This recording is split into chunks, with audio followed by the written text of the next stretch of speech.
Une espèce est formée par l'ensemble des êtres vivants, animaux ou végétaux, qui peuvent se reproduire entre eux, c'est-à-dire ils peuvent se croiser ou s'accoupler librement et produire une descendance fertile. Si deux organismes se ressemblent mais ne peuvent pas s'accoupler et produire une descendance fertile dans les conditions naturelles, ils doivent appartenir à deux espèces différentes. Je vais correspondre les éléments suivants. L'ensemble des individus qui se ressemblent et qui sont interféconds. C'est l'espèce. L'ensemble des individus appartenant à une même espèce. C'est la population.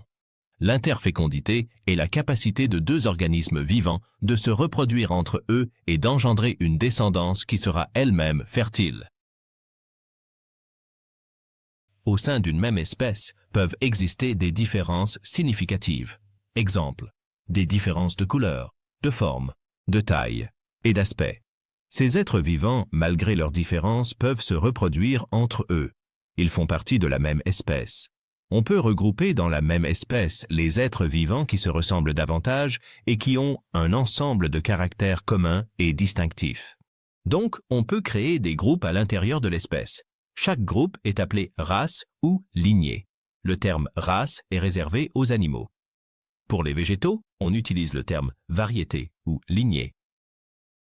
Pour les bactéries, le terme souche remplace la race.